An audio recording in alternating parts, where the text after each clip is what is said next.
अस्सलामुअलैकुम, मैं हूं नबीला सिंधु। अपना पसंदीदा शो देखने के लिए हमारा चैनल सब्सक्राइब करें और बर वक्त मालूमात के लिए बेल आइकन प्रेस करें।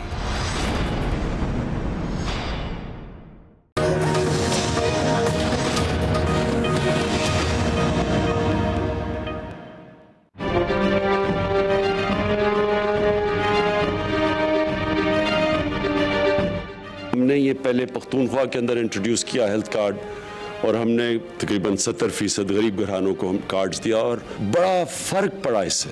और मैं ये बताना चाहता हूँ आपको ये क्यों इम्पोर्टेंट है। एक मजदूर है या एक क्लास 4 का नौकर है, मुश्किल से आजकल की महंगाई में वो अपने घर का खर्चा पूरा कर सकता है। जो भी हमारी पॉलिसी बनेगी उसके एंड में क्या होगा कि क्या हम गुर्बत कम कर रहे हैं। हर पॉलिसी, अगर हम आज इंडस्ट्रियल पॉलिसी बना रहे हैं, अपने इंडस्ट्रियलिस्ट को इंसेंटिव दे रहे हैं, टेक्सटाइल वालों को इंसेंटिव दे रहे हैं, उसके पीछे ये है कि हाँ दौलत बनेगी पाकिस्तान में, नौकरियां मिलेंगी लोगों को, गुर्बत कम होगी। 7 से 9 लाख रुपए तक का जो इलाज है वो शहरियों के लिए मुफ्त होगा। अस्सलामुअलैकुम नाज़रीन, एक्सपर्ट्स में मैं आपके साथ नबीला सिंधु। पैनल का तारुफ करवा दूं। पैनल में शामिल हैं अयाज खान साहब, लतीफ़ चौधरी साहब, ब्रिगेडियर रिटायर्ड साद मोहम्मद, आमिर इलियास राना साहब, और साथ हासिल रहेगा फैसल हुसैन साहब का। बात होगी कि पीटीआई हुकूमत के आने के बाद शायद ही कोई दिन ऐसा गुजरा हो जिस दिन वज़ीर आज़म इमरान खान और उनकी काबीना के वज़रा ने मुख्तलिफ शोबों में बहरानों का जिम्मेदार माजी की हुकूमत को करार न दिया हो, लेकिन साबिक हुक्मरानों के अच्छे मनसूबों का क्रेडिट वज़ीर आज़म इमरान खान और उनके वज़रा बड़ी दीदा दिलेरी से समेट रहे हैं। मुल्क के पसमानदा तबकों के लिए हेल्थ प्रोग्राम को ही ले लीजिए। नून लीग के दौरे हुकूमत में 31 दिसंबर 2015 को 9 अरब रुपए की लागत से नवाज शरीफ ने वज़ीर आज़म कौमी सेहत प्रोग्राम का ऐलान किया। प्रोग्राम के तहत गरीब खानदानों को 6 लाख रुपए के इलाज की सहूलत दी गई, मगर अब तब्दीली सरकार ने इसी प्रोग्राम का नाम बदलकर इस प्रोग्राम को दोबारा शुरू कर दिया है। आज वज़ीर आज़म इमरान खान ने इंसाफ सेहत कार्ड के पहले मरहले का आगाज़ किया, जिसके तहत मुस्तहिक खानदान 7,20,000 रुपए तक मुफ्त इलाज करवा सकेंगे। इमरान खान ने तकरीब से खिताब करते हुए इसे हुकूमत का तारीखी इकदाम कहकर अपनी हर पॉलिसी का महवर गुर्बत का खात्मा करार दिया। साबिक हुक्मरानों की पॉलिसियों का तसलसल खुशाइंद, लेकिन सियासी मुखालफीन को अच्छे मंसूबों का क्रेडिट देने की जुर्रत का मुजाहिरा भी होना चाहिए। अब सवाल ये है कि इस प्रोग्राम से आवाम को रिलीफ भी मिलेगा या माजी की तरह ये मंसूबा भी ऐलानात, दावों और वादों की नज़र हो जाएगा। इसी मुनासबत से एक्सपर्ट्स के लिए सवाल कि क्या मौजूदा मुआशी हालात में सेहत इंसाफ कार्ड एक बेहतरीन प्रोग्राम है। आमिर इलियास राना साहब, इसका आगाज़ आपसे। आज जिस प्रोग्राम का आगाज़ किया गया है, इस प्रोग्राम से कितना को रिलीफ मिल सकता है आवाम को? देखिए, हुक्मरान नाम बदल दे या कुछ भी कर दे और अच्छा काम करे तो उसको अप्रिशिएट करना चाहिए। चूँकि नवाज शरीफ ये प्रोग्राम शुरू कर चुके थे और मरीम नवाज़ उस पर पाकिस्तान के हर कोने से मुख्तलिफ लोगों के वो वीडियोस भी रिलीज़ करती थी और इलाज भी कि फ़लाँ जगह से आज आ गई, कोई चित्राल से आ गया, कोई अंदरून सिंध से आ गया, थर से आ गया।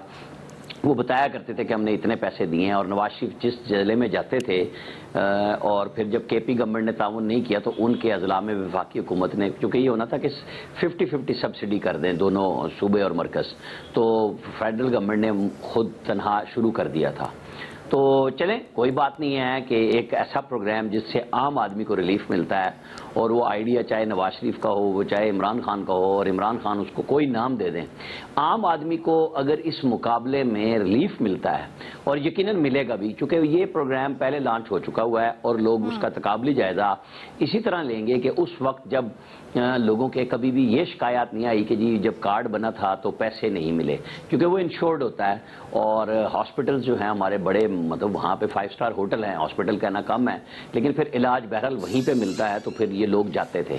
तो अच्छी बात है कि 6 महीने जब हो रहे हैं और इमरान खान एक सेहत का कार्ड बांटने के लिए आ रहे हैं, तो उसमें अभी पंजाब के 4 अजला को चुना है और मुख्तलिफ जगहों पे ये जाएंगे, तो अच्छी बात है। बहुत ज़्यादा जो पसमानदा ज़िले हैं उन सब में मैक्सिमम तादाद में, चूँकि इन्होंने कहा है कि दिसंबर 19 तक हम सबको कंप्लीट कर लेंगे, सारे अजला को पंजाब के 36 उसमें इकट्ठे कर लेंगे, तो ये कोई बुरी बात नहीं है। फेडरल गवर्नमेंट को चाहिए कि इसी तरह के जो पुराने मंसूबे बाज़ जगहों पे नज़रअंदाज हो गए हैं कि ये उसने शुरू किए थे, जैसे गोजरा शोरकोट मोटरवे का परसों इफ्तिताह किया, और चूँकि इसमें थी कि नवाज शरीफ का नाम मोटरवे के साथ पक्का है, तो आप कितने दिन उस काम को रोकेंगे? तो एशियन डेवलपमेंट बैंक का एक सस्ता कर्जा होता है जिससे ये जगह बनी थी, तो उन्होंने वो खोल दिया। तो इनको चाहिए कि अब गोजरा अब्दुल हकीम खोल दें, लाहौर अब्दुल हकीम, हर चीज़ तैयार है, सिर्फ इन्होंने पुलिस लगानी है ट्रैफिक की, मोटरवे की, और उसको शुरू करना है। तो ये जितनी जल्दी मुमकिन हो इस तरह के इंफ्रास्ट्रक्चर। मैं आपको बताता हूँ थोड़ा सी और बात, जैसे नवाज शरीफ दौर में था दहशतगर्दी और लोड शेडिंग पे काबू पाना सबसे बड़ी प्रायोरिटी थी। तो जब तक आप ये नहीं करते तो बिजनेस नहीं होता और काम भी नहीं होता। तो आपको एक अच्छा माहौल मिला है और आप लेके चलें। कब तक आप गाएंगे कि पिछले ने इतना बुरा किया? तो जब आप अच्छा करेंगे मीडिया बात करेगा कि आप अच्छा कर रहे हैं। आप चाहे दूसरे के मंसूबे पे अपनी तस्वीर लगाएं, चाहे वो वजीर आजम स्कीम हो, वो खादिम आला पंजाब स्कीम हो, चलें करें कुछ। तो ठीक है आमिर साहब, आपका पॉइंट आ गया। ब्रिगेडियर साहब, जिस तरह से बात की जा रही है कि प्रोग्राम तो अनाउंस हो गया, पहले से भी अनाउंस हुआ था, ये देखना ज़रूरी है कि ये प्रोग्राम किस दौरे हुकूमत में आया, या ये देखना ज़रूरी है कि इस प्रोग्राम से आवाम को कितना रिलीफ मिलेगा? मेरे ख्याल में ये ज़्यादा ज़रूरी है कि जो आवाम को इससे इस्तिफ़ादा होगा उसको मेरे ख्याल में मुकद्दम रखना चाहिए। और अगर ये नवाज साहब ने शुरू किया था तो ये सेहत इंसाफ कार्ड जो है ये पख्तूनख्वा में पीटीआई की हुकूमत ने भी शुरू किया था, और वहाँ पर लोगों को इससे काफ़ी फ़ायदा हुआ है। इसमें जो चंद चीज़ें हैं वो ये है कि जो भी हुकूमत होती है ये उसकी जिम्मेदारी है कि उसको मतलब है कि खाने पीने की सिक्योरिटी होनी चाहिए, उसको सेहत की सिक्योरिटी होनी चाहिए, उसको बच्चों की तालीम की सिक्योरिटी होनी चाहिए, उसके रोज़गार की सिक्योरिटी होनी चाहिए, ये और पब्लिक ट्रांसपोर्ट की सिक्योरिटी होनी चाहिए कि वो एक जगह से दूसरी जगह तक बहिफाजत सफ़र कर सके और ये वक़ार से सफ़र कर सके। ये हुकूमत की जिम्मेदारियों में आता है। और मेरे ख्याल में अगर ये इमरान खान साहब ने इसको अपने नाम से शुरू किया तो सिर्फ कोई वो नहीं है, कोई नुकसान नहीं है। बेशक वो उसको शुरू करें, लोगों तक पहुंचाएं और इसमें देखें कि जो इसका दायरा है उसको वसी किया जाए। क्योंकि आपने देखो कि इवन मुतवस्सित जो तबका है हमारा, एक तो गरीब तबका है, एक मुतवस्सित तबका जो लोअर मिडिल क्लास है, उनके लिए भी बड़ी मुसीबत है कि अगर कोई बड़ी बीमारी पेश आ जाए, जैसे किसी को खुदा न खास्ता दिल का अर्जा हो जाए, कैंसर हो जाए, हेपेटाइटिस हो जाए, ये बहुत महंगे इलाज है। और ये जो लोअर मिडिल क्लास है वो भी इसका बोझ नहीं उठा सकते हैं, और वो बेचारे कर्जदार हो जाते हैं, उनके घर के माशी हालात ख़राब हो जाते हैं, बच्चे स्कूल से उठ जाते हैं, क्योंकि एक आदमी जो घर का सरबराह है या कोई और फर्द है घर का, वो जो है इस ख़तरनाक और मोज़ी बीमारी में मुब्तला हो जाता है। मेरे ख्याल में बहुत खुशाइंद है, अच्छी बात है, और इसका दायरा वसी करना चाहिए। ठीक है अयाज खान साहब, इस तरह के प्रोग्राम इससे पहले भी आम आवाम को रिलीफ देने के लिए आते रहे हैं, लेकिन बहुत से ऐसे मंसूबे होते हैं जो बदनज़मी का भी शिकार हो जाते हैं, फिर उन मंसूबों में करप्शन की बातें भी होती हैं। अब ये जो इंसाफ कार्ड है, सेहत इंसाफ कार्ड है, इसका हसूल आवाम तक किस तरह से मुमकिन बनाया जा सकेगा? सबसे पहले तो मैं ब्रिगेडियर साहब जो बात कर रहे थे वहीं से अपनी बात आगे बढ़ाऊंगा। ये बिल्कुल ठीक कह रहे थे कि एक बहुत, जब वो नवाज शरीफ साहब ने जो शुरू किया था वो गालिबन 200 रुपये पर डे कमाने वाले के लिए था। मुझे नहीं लगता कि कितने लोग होंगे जो 200 रुपये पर डे कमाते हैं अगर वो उस रेशो में जाए। नहीं, ऐसा नहीं था। बहरहाल राना साहब, मेरी इन्फॉर्मेशन यही है, बड़े आदमी थे नवाज शरीफ साहब, ज़ाहिर बड़े काम किए उन्होंने। एक और प्रॉब्लम हुआ करता था माजी में, जब प्रोग्राम्स होते थे तो अपने कारकुनों को नवाजने के लिए होते थे, ये बहुत से हम आम देखते रहे हैं। एक तो क्रॉस द बोर्ड ज़ाहिर होगा, एक आप कैटेगरी बनाते हैं कि जी इस कैटेगरी के लोग इसमें आ रहे हैं, 20,000 है, 25,000 है, जिसकी इनकम है जो भी है, और उससे नीचे सारे आ रहे हैं और सबको मिल जाएगा। ज़ाहिर है इसका मतलब है कि आप बिल्कुल ठीक जा रहे हैं और बड़ा अच्छा करने लगे हैं इस कौम के साथ। उसके बाद इसको आहिस्ता आहिस्ता दायरा बढ़ाना पड़ेगा, इसको लोअर मिडिल क्लास और फिर इवन मिडिल क्लास तक ले जाना पड़ेगा, क्योंकि बहुत मुश्किल हालात हैं। और आज भी प्राइम मिनिस्टर साहब कह रहे थे कि जी डॉलर महंगा होने से महंगाई बढ़नी थी, तो जाहिर है महंगाई जब बढ़ गई है, ठीक है ये एक आप अच्छा प्रोग्राम शुरू कर रहे हैं, बावजूद इसके कि आप कहते हैं मईशत के बड़े बुरे हालात हैं। इसके साथ साथ आपको ये चीज़ें करनी पड़ेंगी, इससे आगे जाना पड़ेगा, तालीम के लिए लोगों के लिए काम करना पड़ेगा, उनकी ट्रांसपोर्ट के लिए काम करना पड़ेगा, क्योंकि ये कुछ चीज़ें ऐसी हैं। और फिर सबसे इम्पॉर्टेंट चीज़ है जो खाने पीने की रोज़मर्रा अशिया हैं, उनको किसी तरीके से सब्सिडाइज करना पड़ेगा, सस्ता करना पड़ेगा। जब ये काम आप कर लें फिर आप समझें कि आपको दुनिया की कोई ताकत हिला नहीं सकती, फिर ऑटोमेटिकली लोग आपसे मोहब्बत भी करने लगेंगे और आपको ऑनरशिप भी देंगे, आपको ओन करेंगे कि हाँ आप उनके हुक्मरान हैं।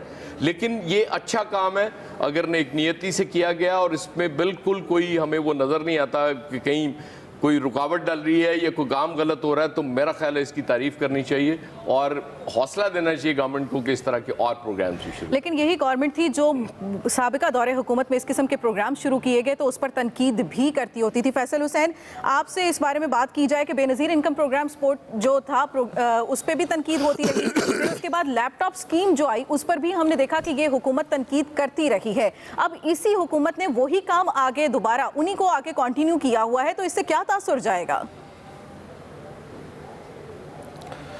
देखिए, एक तो जो आदमी भी सही काम करे हमें उसकी जो है ना वो सपोर्ट करनी चाहिए। बिलाशुबा इमरान खान का ये जो इक़दाम है वो काबिल तारीफ़ है।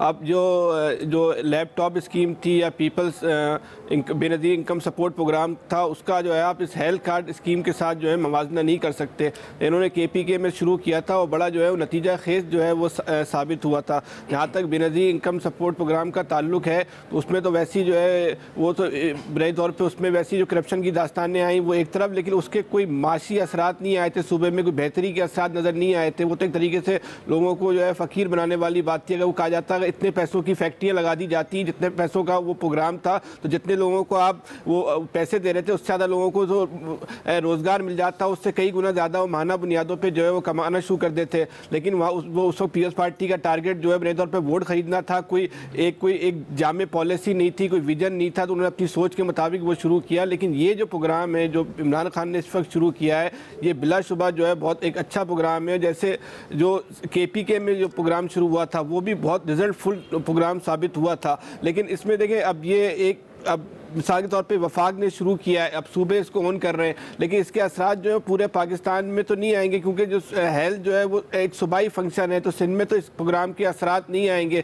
तो बुनियादी तौर पे हुकूमत को चाहिए इस हवाले से जो एक पॉलिसी बनाए और पाकिस्तान में जिन इदारों में हम कराची के अंदर देखते हैं कि जिन सरकारी इदारों में भी NGO सेक्टर्स इन्वॉल्व है उन अस्पतालों का मेयार जो है वो बैनुल अक़वामी अस्पतालों के मुताबिक है। तो सरकारी अस्पतालों को जो है हुकूमत को मुकम्मल तौर पर जो है वो फंडिंग ख़त्म कर देनी चाहिए। उन तमाम सरकारी अस्पतालों को जो है वो NGO सेक्टर में दे देना चाहिए और तमाम लोगों को जितने भी शहरी हैं उनको हर शहरी पे जो है ये स्कीम है जो हेल्थ कार्ड है हर शहरी को जो है ये दे देना चाहिए। तो उससे ज़्यादा बेहतर जो है शहरियों को जो है वो तिब्बी सहूलतें मिल सकेंगी क्योंकि ख़ासतौर पर सिंध में जो है तिब्बी सहूलतों का बहुत ज़्यादा फुकदान है। हम देखते हैं कि लोग कई किलोमीटर जो तय करके जो है कई शहरों से जो है कराची में अपना इलाज कराने आते हैं। उनको जो एक दर्द की दवा है वो अंदरूनी सिंध में नहीं मिलती है। वो मासूम शहरी जो है अंदरूनी सिंध के वो कराची आने पर मजबूर हैं। तो हुकूमत को इस हवाले से जो है वो पॉलिसी बनानी चाहिए और वफाकी हुकूमत के इस इक़दाम की तकलीद करनी चाहिए।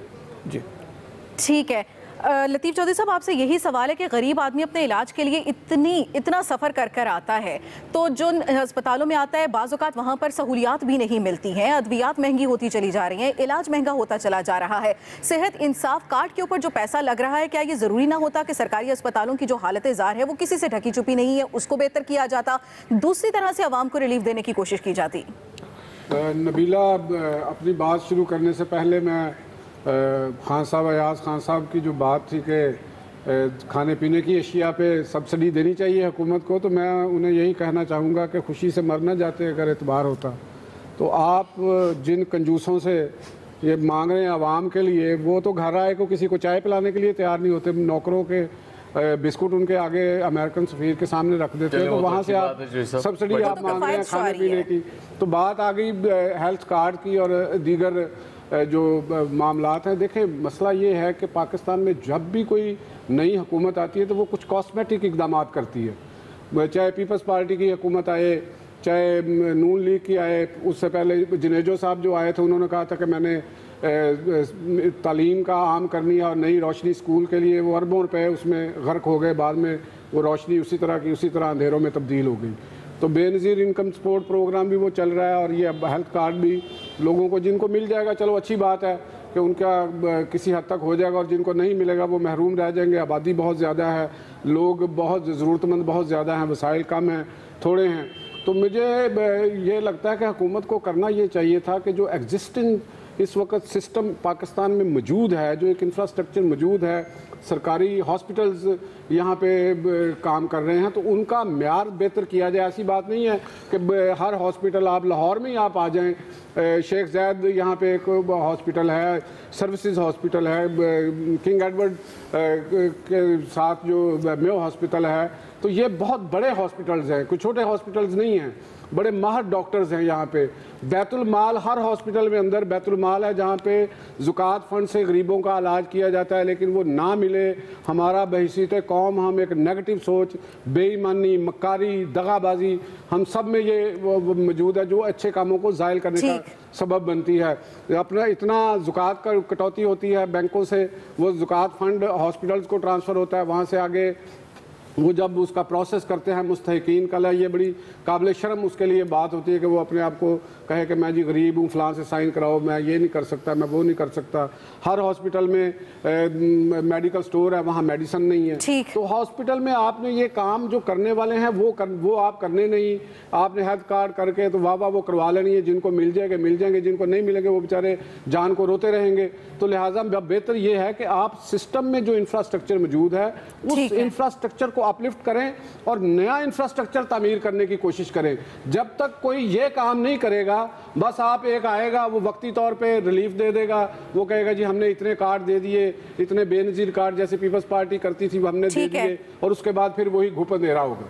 ठीक है, यानी कि इससे बेहतर जो इलाज की सहूलियात इस वक्त आवाम को मुयसर हैं, उससे सेहत इंसाफ कार्ड ही बेहतर होगा। एक्सपर्ट्स की इस मामले में आपने राय जानी, बढ़ेंगे अपने अगले सवाल की जानिब, लेकिन इस ब्रेक के बाद साथ रखिएगा।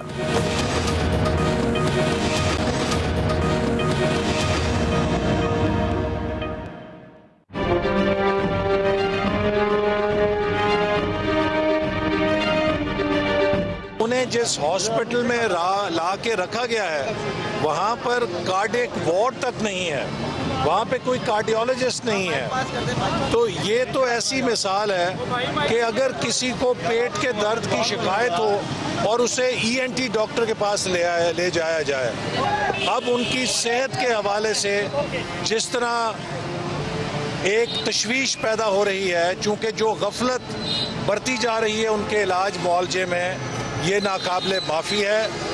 और मैं मुतालबा करता हूँ कि उन्हें फौरी तौर पे जो कार्डियक केयर है उसके हॉस्पिटल में शिफ्ट किया जाए। नवाज शरीफ और शहबाज शरीफ का इलाज, उनको ऐसी मरज हो जाती है सियासत में, जब कैद होते हैं पाकिस्तान में नहीं होता। अभी लंदन में उन्होंने एक ऑपरेशन करवाया था जिसके बारे में ये तस्दीक ही नहीं हुई कि वो ऑपरेशन करवाया था या कुछ और करवाया था। ये बड़े पत्तेबाज लोग हैं, ड्रामेबाज लोग हैं। जिस बेहिसी का मुजाहरा किया जा रहा है, ना फैमिली को आगाह किया जा रहा है, ना जमात को आगाह किया जा रहा है। खुदा न खास्ता अगर कोई उनकी सेहत को नुकसान पहुंचता है तो जिम्मेदार जो है हुक्मरान होंगे और इमरान न्याजी साहब होंगे। Welcome back. साबिक वजीर आजम की दौरान कैद बीमारी और अस्पताल मुंतकली के मामले पर डील और ढील की खबरें गर्दिश करने लगी हैं और इस हवाले से हुकूमत और अपोजिशन की जमातें भी बड़े बड़े दावे करती नजर आ रही हैं। लेकिन नवाज शरीफ का इलाज के लिए कायम मेडिकल बोर्ड ताहाल उनके बैरून मुल्क इलाज को गैर जरूरी करार दे रहा है। गुज़श्ता रोज मियां नवाज शरीफ को नासाज़ियत तबीयत के बायस मेडिकल बोर्ड की सिफारिश पर कोट लखपत जेल से सर्विसेज अस्पताल मुंतकिल किया गया, जहाँ उनका टेस्ट और तिब्बी मुआयना किया गया। मेडिकल रिपोर्ट में साबिक वजीर आजम का ब्लड प्रेशर, शुगर, ECG और यूरिक एसिड समेत तमाम टेस्ट तसल्ली बख्श करार दे दिए गए और इस बात की भी तस्दीक की गई कि लीगी कायद का ट्रोपाई नेगेटिव है और उन्हें दिल की कोई तकलीफ नहीं है। 6 रुकनी मेडिकल बोर्ड के सरबराह महमूद अयाज ने साबिक वजीर आजम को बैरून मुल्क मुंतकिल करने की तमाम खबरों को गैर जरूरी करार देकर मुल्क में ही इलाज की सहूलत मौजूद होने की खुशखबरी दे दी। सवाल ये उठाएंगे कि नवाज शरीफ की बीमारी को लेकर डील या ढील की सियासत कौन कर रहा है। अयाज साहब, इसका आगाज आपसे। सबसे पहले तो आपने बड़ी ज्यादती की, आपने खुशखबरी करार दी है कि इलाज पाकिस्तान में ही हो सकता है। और ये मैंने नहीं कहा, ये मेडिकल बोर्ड ने तस्दीक की। ये आपके जो बहरहाल इंट्रो में है, देखिए ना, नून लीग के लीडर्स क्या कह रहे हैं बार बार कि जी उनका इलाज लंदन में हो सकता है, उनको यहाँ ना रखा जाए। एक तो चले बड़ी अच्छी खबर है कि हार्ट की कोई तकलीफ नहीं हुई, गुर्दे में पथरियाँ निकली, क्योंकि सारा फोकस नून लीग के लीडर्स का रहा है कि जी उनको दिल की तकलीफ है, इसलिए दिल के अस्पताल में जाना चाहिए था। उस हवाले से फैसला जिसने भी किया था, कम से कम थोड़ा सा रिलीफ आज हुकूमत को मिल गया होगा कि चलें दिल की तकलीफ नहीं है, इसलिए हम सर्विसेज अस्पताल में ले गए, बड़ा अच्छा किया। और सर्विसेज अस्पताल की किस्मत को भी दाद देने को दिल करता है कि नवाज शरीफ साहब वहाँ ज़ेर इलाज हैं, क्योंकि इक़्तिदार में हमारे बड़े लीडर्स तो ये तौहीन समझते हैं यहाँ से चेकअप कराना भी, क्योंकि फ्लू भी होता है तो बाहर जाते हैं। सिर्फ नवाज शरीफ साहब नहीं, और भी बाकी लीडरशिप हमारी ऑलमोस्ट सारी यही करती है कि वो उनको तसल्ली नहीं होती अपने डॉक्टर से और हॉस्पिटल से। जाहिर है जब तवज्जो ही नहीं दी, जो चॉइस साहब कह रहे थे कि अपने अस्पतालों पे तवज्जो देते, उनकी हालत बेहतर कर लेते, वो चॉइस सब ज़रूर की जाएगी जब हुक्मरान इन अस्पतालों में अपना इलाज कराना शुरू कर देंगे, जब उनको ये यकीन हो जाएगा कि बाहर हमने नहीं जाना, ना कोई जाने देगा, फिर इनकी हालत भी बेहतर होना शुरू होगी। और ये प्राइवेट हॉस्पिटल्स बुनियादी तौर पे आए ही इसलिए थे, इनका बेड़ा गर्क हुआ। साहब आप लतीफ चौधरी साहब को छेड़ रहे हैं। नहीं, मैं फैक्ट बता रहा हूँ कि ये मामला इसी तरह होते हैं। तो और चूंकि नवाज शरीफ साहब जिस दिन उनको भिजवाया गया, आपने देखा साद रफीक और सलमान रफीक जुडिशल हो गए, हमजा शहबाज साहब को बाहर जाने की इजाजत मिल गई, तो फिर ऑब्वियसली इस तरह की अफवाहें गर्दिश करने लगती हैं कि शायद कोई डील हो रही है, ढील है, जो भी है। तो लोग कह रहे हैं कि जी नवाज शरीफ साहब सर्विसेज हॉस्पिटल तक आ गए हैं, यहाँ से बाहर जाएंगे। अब देखते हैं, जाहिर है मेरे पास तो कोई इन्फॉर्मेशन नहीं है, अगर किसी के पास है तो जरूर शेयर कर ले हमारे साथ। ठीक है लतीफ चौधरी साहब, जो सवाल अयाज साहब ने आपसे पूछे उनका जवाब आप देना पसंद करेंगे, और साथ ही साथ शायद नवाज शरीफ साहब को खुद भी इस बात का अंदाजा है कि उन्हें दिल की कोई तकलीफ नहीं है, इसी वजह से बारबेक्यू पार्टी भी चल रही है, चाय और समोसे भी चल रहे हैं। नहीं, ये तो खान साहब की बात जो है ना जी, वो आपने कहा कि छेड़ रहे हैं आपको, तो जब कोई बंदा छेड़ रहा हो तो फिर वो समझा जाता है कि लाइट मूड है। तो मेरा ख्याल है कि उनकी बात का जवाब देने से पहले डील और ढील को देख लेते हैं। और जो आपने नवाज शरीफ के मुरगन ग़िज़ाओं की बात की, तो मेरा ख्याल है कि हमने उनको खाते हुए तो नहीं देखा, अखबारात में वो जो लोग आते हैं उनसे शायद ये परसेप्शन बनी कि वो कोई आयली चीज़ें शायद खा रहे हैं। तो मेरा नहीं ख्याल कि एक बीमार आदमी इस टाइप की चीज़ें खाते होंगे। तो ढील और डील का जो मामला है, ये भी हुकूमती सर्कल से ये चीज़ बाहर सामने आ रही है। हमें ख़ास तौर पे जो शेख रशीद साहब शगुफ़े छोड़ते हैं टीवी के ऊपर आके, और मेरा ख्याल है कि वो टीवी स्क्रीन पे ज़िंदा रहने के लिए कुछ बातें करते हैं जो ज़्यादा आगे जाके। तो अगर कोई डील और ढील की बात है भी, तो वो बैक चैनल में जब बहुत बड़े इतने मामलात हों, तो बैक चैनल में ऐसा नहीं हो सकता कि कुछ गुफ्तगू, कोई राब्ते कहीं ना कहीं चल रहे होते हैं। ये ऐसा मुमकिन नहीं होता कि कहीं का कोई राब्ता कहीं पे भी नहीं हो रहा होगा। तो इसका इल्म इमरान खान को भी हो सकता है और कुछ और लोगों को भी हो सकता है, जिसका आज के अखबार में जिक्र भी है। परवेज़ रशीद साहब ने सवाल उठाया है कि अगर इमरान खान या उनके साथी डील की बात कर रहे हैं तो उन्हें ये भी बता देना चाहिए कि किस फ्रीक के साथ डील हो रही है। तो असल जो सवाल ये है कि अगर नवाज शरीफ साहब का जो मुकदमा है, जिनकी आगे ज़मानत का मामला है, वो बड़ा इम्पॉर्टेंट है। अगर तो वो उसमें ज़मानत लेने में कामयाब हो जाते हैं, तो चाहे वो बैरून मुल्क जाएँ या ना जाएँ, तो इस गवर्नमेंट पे एक पॉलिटिकल प्रेशर बहुत बड़ा बिल्ड हो जाएगा। क्योंकि जो नैरेटिव उन पे अब तक बिल्ड किया गया है इमरान खान ने अपनी कैंपेन से लेके अब तक, कि वो करप्शन है और वो सारा पैसा यही खा गए हैं पाकिस्तान का, तो वो परसेप्शन कमज़ोर होती जाएगी, डे बाय डे वो कमज़ोर होती जा रही है। क्योंकि कोई कंक्रीट, कोई एविडेंस उनकी करप्शन की नहीं है कि उन्होंने कोई फलां जगह से किकबैक्स लिए, फलां बंदे से कोई अंडर द टेबल वो इतने पैसे ले लिए। तो ये मेरा ख्याल है कि डील और डील का तस्वर अभी ज़मानत पे टिका हुआ है। ज़मानत के बाद सूरत हाल हमें वाज़ेह होगी कि होती है कि नहीं होती। ठीक है आमिर साहब, क्या वाकई ही सवाल जो है वो जमानत पर टिका हुआ है? लेकिन अगर साथ ही साथ देखा जाए तो जो हुकूमती वुज़रा हैं वो कहते हैं कि डील नहीं होगी, जबकि नून लीग के जो वुज़रा हैं, जो रहनुमा हैं, उनकी तरफ से भी यही कहा जाता है कि नवाज शरीफ डील की बात नहीं करता, ना ही कभी वो एनआरओ लेगा। तो फिर ये डील या ढील की सियासत कर कौन रहा है? देखिए, इसमें कुछ चीज़ें हैं जो तफसील से बात करने का मुतकाज़ी भी हैं। आप ये देखें, जो ये चीखें हैं कि डील मांग रहे थे, ढील मिल रहे हैं, तो ये बहुत सारी चीज़ें अयां करती हैं कि ये इनके बस से बाहर हो चुका हुआ है, तो ये चीखना प्रेस कॉन्फ्रेंस में मस्ट है। अच्छा, जब नवाज शरीफ 2016 में दिल का ऑपरेशन करा रहे थे तो यहाँ पे ये लगाया गया कि जी वो तो फ्रॉड में वहाँ पे जाके लेट गए हैं, और बजट भी उन्होंने वहीं से कैबिनेट करके और अप्रूव किया था। फिर बेगम कुलसूम नवाज को जब कैंसर हुआ, आपको पता है कि बहुत सारी जमातों के लोग वहाँ घुसने की कोशिश करते रहे हॉस्पिटल में कि शायद मोहतरमा को कोई तकलीफ ही नहीं है। तो हमारे यहाँ ये फप्तियाँ कसना किसी की तकलीफ पे बड़ा आसान काम है। अच्छा है, चस्का शस्का बंदा ले लेता है।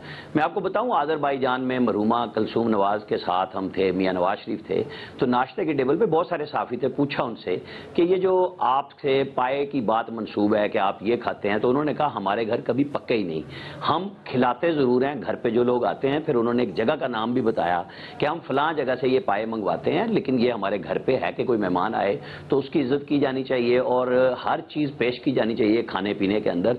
ये हमारी रिवायत है और नवाज ने तो कभी भी पाए नहीं खाए।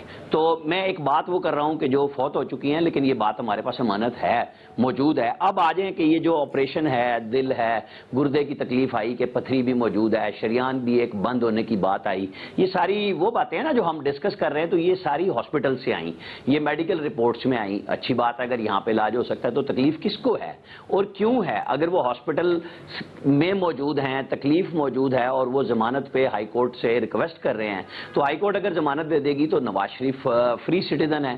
फिर ईसीएल आएगी ना, तो वो बंदा अदालत से जो भी, अब ये वन टाइम पे आसिफ अली, मतलब ये अभी जो गए हैं इजाजत लेके, हमजा शहबाज, इनको हाई कोर्ट ने दी इजाजत। तो जिस कोर्ट की आप कन्विक्शन की बात करते हैं, तो उसकी जो जमानत है या उसकी जो डायरेक्शन है, तो उसकी भी बात कर लें आप। इल्जाम क्या है? अकामा पनामा ही चल रहा है ना, पैसे कहां से निकल आए और किसने ढूंढ लिए। हमें यह देखना चाहिए कि कोई बीमार हो तो हम किस तरह की फप्तियां मजे से कसते हैं। ठीक है फैसल हुसैन साहब, जिस तरह के इस वक्त भी ज़बान बयान इस्तेमाल की जा रही है, जो बयानात सामने आ रहे हैं दोनों पार्टियों की जानिब से, लगता है कि वाकई कोई डील हो रही है? अगर डील भी है तो उसमें डील की अब जो सियासत की जा रही है उसका कोई फ़ायदा उठाने की कोशिश की जा रही है?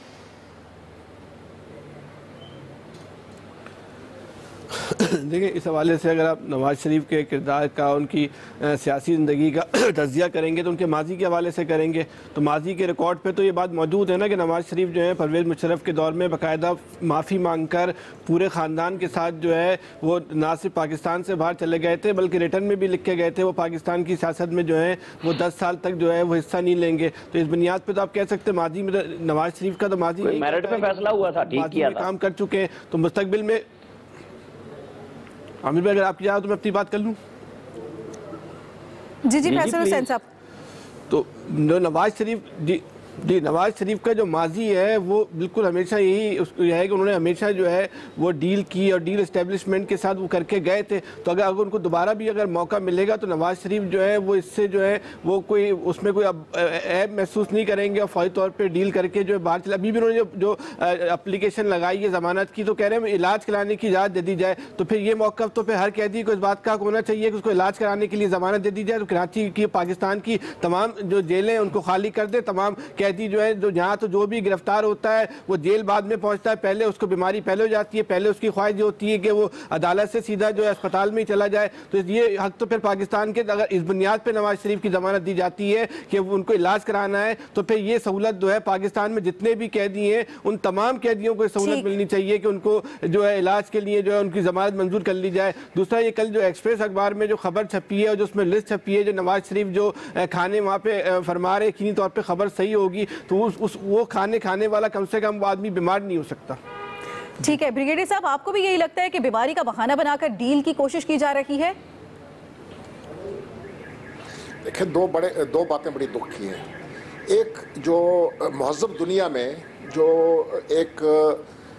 जो शहरी है उसकी जो मेडिकल रिपोर्ट्स हैं वो कॉन्फिडेंशियल होती हैं, वो पब्लिक प्रॉपर्टी नहीं होती हैं कि आप डिस्कस करें मीडिया के ऊपर या बाकी लोगों को पता चले। उस मरीज़ की इजाज़त के बगैर उसको आप पब्लिक नहीं कर सकते हैं। एक तो ये बात है। दूसरी बात यह है कि हम इतनी पस्त हमारी वो अभी कैरेक्टर हो गया है कि हम लोगों की बीमारियों का मजाक उड़ाते हैं। अगर एक बंदा बीमार है, वो दुख में है, उसका मजाक नहीं उड़ाना चाहिए, इंसान के ऊपर तौबा करनी चाहिए। उसके ऊपर भी ये वक्त आ सकता है, कोई आदमी यहाँ पर परमानेंट नहीं आया है, ना बीमारी से मुबर्रा इस दुनिया में आया हुआ है।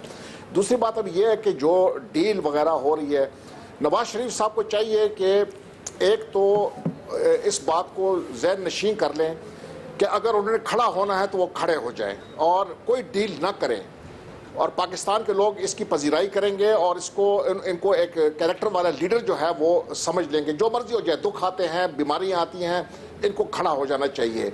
ये ज़िंदगी आने जाने वाली चीज़ है, इनकी लेगेसी क्या होगी उसके ऊपर को अभी गौर करना चाहिए। इनकी सियासत तो ख़त्म हो गई, इनकी लेगेसी के ऊपर जो है वो इनको खड़ा होना चाहिए कि इनका ख़ानदान आगे कैसे तारीख़ में जांचा जाएगा, इनको खुद कैसे जो है परखा जाएगा। तो मेरे ख्याल में ये डील वगैरह या डील जो है ये अभी नहीं करनी चाहिए। इनको खड़ा होना चाहिए, अपने उसूल के ऊपर खड़ा होना चाहिए। ठीक, नवाज शरीफ की बीमारी को लेकर डील की सियासत की जा रही है या नहीं, इस हवाले से एक्सपर्ट्स की राय आपने जानी। बढ़ेंगे अगले सवाल की जानिब, लेकिन इस ब्रेक के बाद साथ रहिएगा।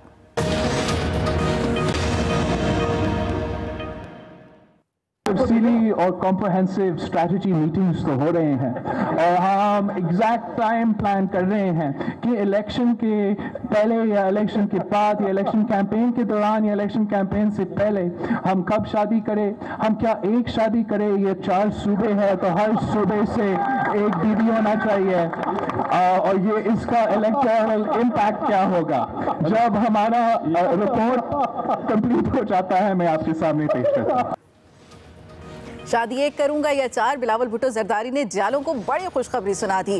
पीपल्स पार्टी के चेयरमैन ने ये तो नहीं बताया कि शादी कब करेंगे, लेकिन इस हवाले से उन्होंने स्ट्रेटजी बनाना जरूर शुरू कर दी है, जो आजकल सोशल मीडिया पर हॉट टॉपिक बना हुआ है। इसी मुनासबत से एक्सपर्ट्स के लिए सवाल ये कि बिलावल भुट्टो का अपनी शादी का सियासी प्लान कितना संजीदा है। फैसल हुसैन साहब, आपसे इसका आगाज़।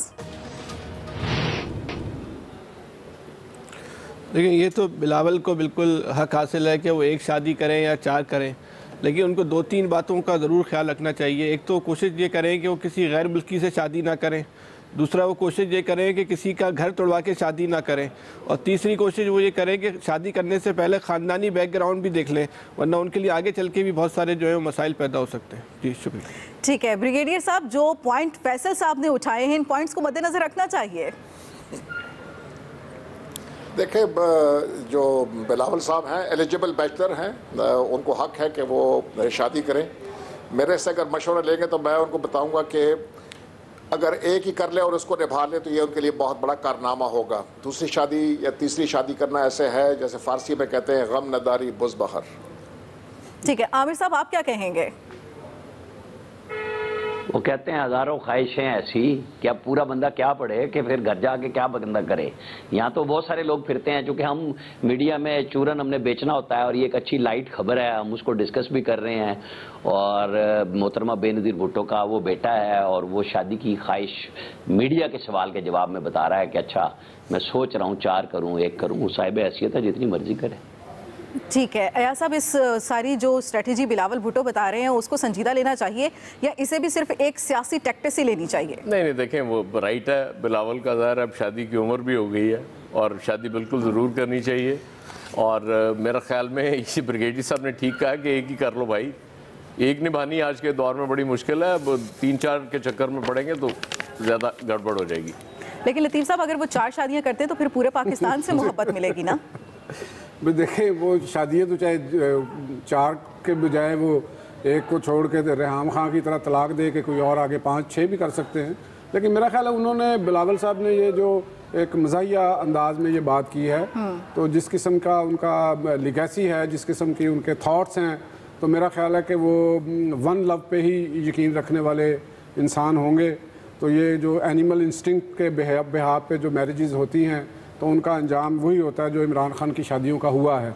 तो मेरा ख्याल है कि उन्होंने एक फ़नी और मज़ाहिया अंदाज में एक लाइट मूड में ये बताया कि भी चले शादी कर लेते हैं, देखते हैं कैसा। तो क्या अगले इलेक्शन तक वो शादी कर चुके होंगे? नहीं, लेगेसी में तो मौजूद हैं 2 शादियां। हम उनके लिए लेगेसी में मौजूद है, हम उनके लिए दुआ नहीं, वो लेगेसी से मुराद मैंने उनके नज़रियाती हवाले से वो तो ठीक है, उनके 2 शादियाँ, उनके नाना की भी 2 शादियाँ थी तो, लेकिन उनकी जो लव था बेगम नुसरत भुट्टो के साथ, उनकी नज़रियाती हमआहंगी, तो वो ख़ानदानी थी, उसमें मजबूरी में उन्होंने वो उसको निभाया, तो उसको निभाया भी उन्होंने भुट्टो साहब ने।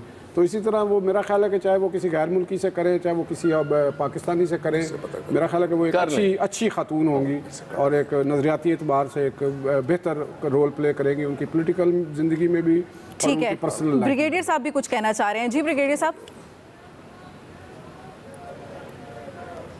ठीक है, ब्रिगेडियर साहब का पॉइंट ऑफ व्यू इससे पहले ही आ गया। एक्सपर्ट्स की राय आपने जानी कि सियासी प्लान उनका शादी का किस हद तक संजीदा है। आज के एक्सपर्ट से दीजिए इजाजत, आपके फीडबैक का रहेगा इंतजार। अल्लाह ने के बाद।